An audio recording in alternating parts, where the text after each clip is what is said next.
mali na sabihin na BIR ang pinaka-corrupt. Obviously, DPWH na ngayon yung nasa rank ngayon. Pero, feeling ko, BIR ang isa sa pinaka-inefficient, hindi efficient system kasi parang by design, ganun yung problema niya. So, feeling ko, ang magandang headline ng ating discussion ngayon, Prof, ako talaga gumawa ng headline. Parang we are, as Filipinos, we are overtaxed and underserved. Yes. Totoo yan, totoo yes, yan. talaga kagad. Okay, I agree. Especially sa middle class. True. At yung working class natin. Kasi yung middle class, working class natin, walang takas yan eh. Tax yan automatically. Pagbili mo ng pagkain, basic needs mo, yung mga batayang pangangailangan, may VAT na agad. Diba? Hindi pala laging ang tanong kung magkano ang dapat makolekta o magkano ang dapat i-tax. Ang pinakamahalagang tanong pala, Prof, na hindi natin tinatanong, and guilty ako dito, sino yung kinukolektahan mo? Tax sino burden. Yung nagbabayad? Correct. Sino yung nababurden? Kasi maaaring 10 yung tax type, pero yung siyam doon, Simon Abreu din pala ang nagbabayad. From day 1, from 6 a.m. hanggang 5 a.m. the following day, lahat ng galaw niya, siya pala yung nagbabayad sa iba't ibang transaction niya. So, I think that's another perspective na. Kasi sabi ko nga dun sa media release na pinost namin is more than 30 taxes. Would you believe, Prof. Shelo? More than 30 taxes and other fees ang kinokolekta ng lahat na ang iba't ibang sangay ng gobyerno. Hindi ba talaga mabigat yun? Hindi ba yung bang ease of doing business? Parang na-realize ko 6 years akong co-chair ng ease of doing business on paying taxes noong panahon ng previous administration. Never namin tinakil yun. Lagi kami doon sa ilan na requirements, ilang oras. Bakit hindi natin na-consolidate na lahat pala ng pintuan ng gobyerno may kinokolekta? Lahat ng bintana may kinokolekta.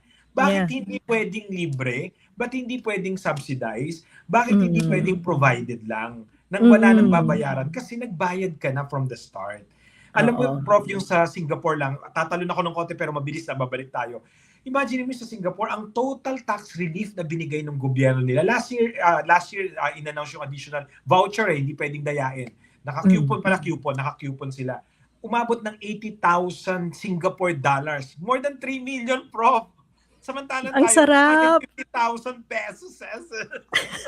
Sa Pilipinas ba nakakaramdam ka ng refund? Diba? Parang 250,000. Samantalang sila na nga yung pinaka-sureball na nakukolektahan. Kasi 5 years ako prof sa San Beda. Tuwing araw na sweldo, nagpapa-exam ako, may itang ulo ko. Ang laki ng withholding tax. Parang kakamot ka na lang. Ano nangyari? Nag-overload ako, nagdagdag ako ng trabaho. Napunta lahat sa buwis kasi umakyat ka ng bracket dahil mas nagtrabaho ka. So, pinag-analyze ka pa for working hard. And I think that's what's happening. So, sabi ko, parang gusto ko kayong ilipat sa Singapore. Kasi sa Singapore, hanggang 80,000 Singaporean dollars ang tax relief or exemption na binibigay sa individual workers. So, parang sabi ko, that's more than 3 million pesos. Samantalang tayo, 250 pesos. Nakakaiyak, diba? Parang sa akin, nadinig niyo po yun? 3 million yung threshold ng tax exemption sa Singapore. Sa atin ay 250,000 pesos. Imagine mo, magkaanak ka lang, may additional benefit ka kasi sasagutin ng gobyerno para sa childcare, para dun sa, alam mo yun, parang in-anticipate. Sabihin nila, mas mataas naman ng GDP per capita ng Singapore significantly para sa Pilipinas.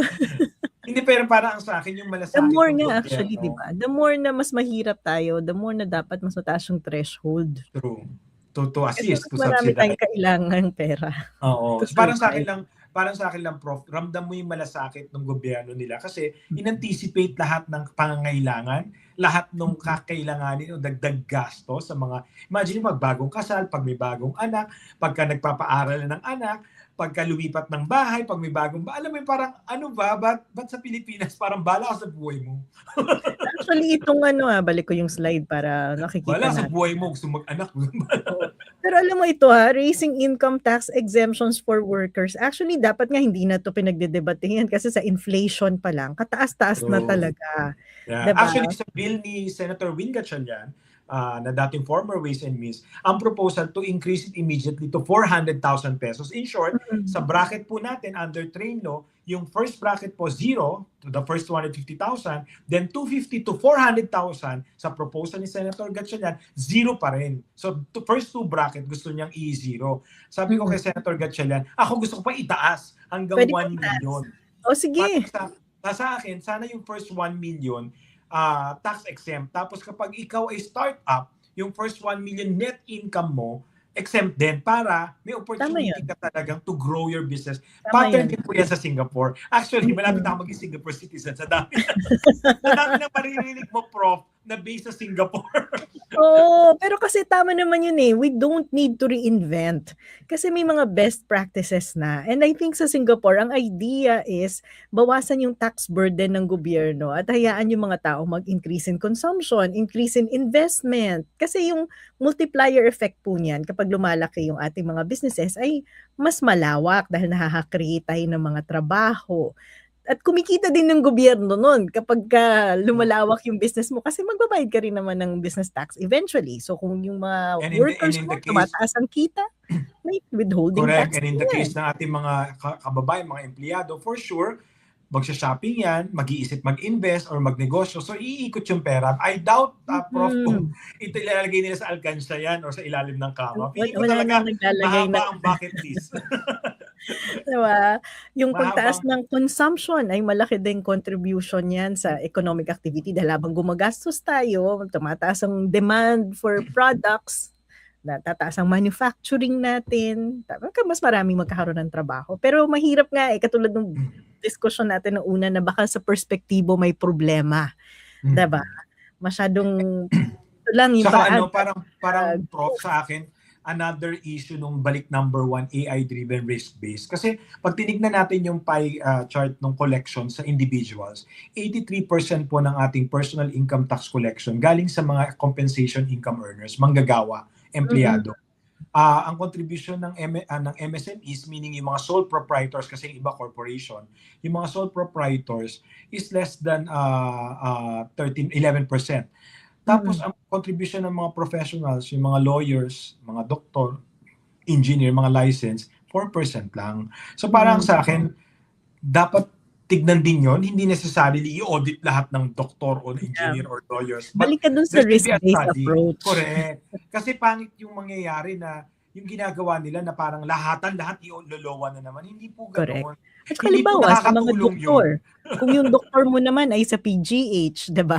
True. Or nasa barangay. Kumbaga, wag pong ganun. Kasi doon ako natatakot baka mamaya, pag binanggit ko to, pag inita na naman yung mga professionals, mga sektor, arbitrarily, hindi po dapat. Hindi mali Kasi dapat even within the sector, mas micro pa yung model and targeting. Kaya importante yung data set ng BIR kasi that's what they can actually use for profiling. Correct. You can also see trend. Tapos kung may average ka na dyan, di ba maglalig lang naman threshold up several deviation from that average trend, makikita mo na kung sino yung may risk. Pero kailangan kasi di ba sabi nga ni former House Speaker Romualdez, he is a very good corporate lawyer. Kaya corporate lawyers ganyan na may multi-level companies that can hide wealth. Hindi, ang tanong ko nga, Prof, I mean, thinking as an examiner, as a former examiner, magkano kayang nabayaran tax ng ating magaling na corporate lawyer? Diba? Yan yung tamang tanong na hindi namumulitika. That's actually... I beg to disagree dun sa magsasabi na namumulitika lang itong dalawang to. Hindi po mamumulitika in asking the right question. That's actually what I was discussing the other day na parang, okay, wala actually, if you look at it from a legal perspective, having real properties na high-end luxury real properties na nakatago sa layers of corporation is legal, diba?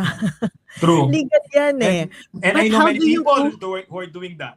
Diba? But how do you go after politicians who are doing this, who have acquired these properties through corrupt practices? Then you have to use data. Kasi sasabihin nga nila, mayaman talaga ako, madami akong korporasyon Magkano ba yung binayaran ng korporasyon mo sa BIR? Magkano ang binayaran mo sa BIR to be able to afford yung mga ganitong properties. Unfortunately, tayong mga ordinaryong tao cannot do that kasi hindi natin na-check dahil nga merong confidentiality in tax Yeah. information. But kung seryoso yung gobyerno in going after these individuals, lifestyle check, audit, kailangan na po-pool yung lahat ng data na to to validate. Saka Kaya ano, balik Prof, sa importanteng sabi ko nga, AI Prof, data. mali din na part ng ating ease of doing business na nagkaroon ng downside is tinanggal yung TIN as a requirement sa incorporation. Ngayon kasi, you can use passport or any other IDs. Dapat TIN kasi doon pumutok yan sa formally na yung mga incorporators walang TIN. Kasi yun yung unique identifier kung How gusto can mong you even pagdikitin. invest in our country and you're not paying a single peso and don't even dare tell us nagbayad ka ng buwis kasi wala kang TIN. Paano ka nagbayad? Yung wala pang TIN, imagine mo yun, Prof, nung formally, isa sa revelation ni Senator Gordon is walang mga TIN number yung mga shareholders, yung mga officers, yung mga suppliers. Parang, how can you even exist in our country and making so much money in government projects and you don't have a TIN? So the same question. Wala lang attempt to register sa BIR. Diba? The same question, Prof, and tabi-tabi po, pasensya na sa BIR. How can the Diskaya even got clearance for the last 10 years, mandatory audit ang pag-apply ng tax clearance? Ayan, speaking of mandatory. So in short, ang point ko dito, Prof, bumalik ako sa one para lang i-justify natin yung succeeding proposals na we need to do it efficiently. Hindi pwedeng arbitrarily, hindi pwedeng bara-bara. Kasi limited na yung resources natin. Even our examiners, limited din ang talino, galing at kakayahan yan. At pwede rin niya maharas. So we have to make sure we maximize it. Kaya ito po increase ng personal exemption, hindi po ito kawalan sa gobyerno. Ito po ay pagpapalakas ng ekonomiya sa pamamagitan ng pag-increase ng purchasing power or yung sinasabi natin na household expenses. Kasi ito po ay may mga pamilya, ito po ay may mga gastusin na babayaran. Kung tutusin nga po, hindi na nga tayo nakikisama sa pagtaas ng sweldo. Doon na lang tayo sa pag-increase ng exemption para may pagkakas nila. At saka ang daming cost na dapat sana, parang okay lang kung halimbawa hindi tayo masyado gumagastos sa healthcare dahil napoprovide ng gobyerno ng maayos ang healthcare program. Kaso hindi So madami tayong private health expenditure. Sa education, hindi naman tayong lahat ng mga anak natin ma-accommodate ng public school system natin. So you have to go to private school, 'di ba? Sana kung may deduction na mga ganyan, magkano nagastos mo sa healthcare. Okay, deduct natin 'yan sa tax liability natin, 'di ba? Or kapag wala tayong income tax na binayaran, negative, may refund sa gobyerno, 'di ba? Pero supportahan po natin lahat ng dinidiscuss namin ni Mona. Wag lang yung Pero Prof, honestly, wag nating isarado yung opportunity na yun. Dapat pwede pa rin yun. Dapat dumating yung point na parang sa Singapore may mga coupons or opportunities sila to claim. And mamomonitor, hindi matatransfer, hindi madadaya.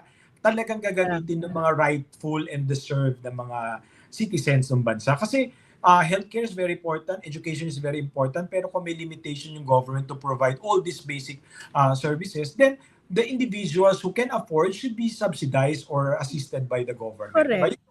Yun yung way where tax can be used to feeling help. ko kailangan ting mag-workshop ng 3 araw tapos isulat natin to para may handbook tayo para doon sa susunod na government or sa current government ito turn over na lang natin. Tapos nakalagay na yung formula, how to do it step by step, handbook. Sige, agree Prof. Sige na, gagawin natin yan. Pwede bang may tax deduction kapag ginawa natin yon?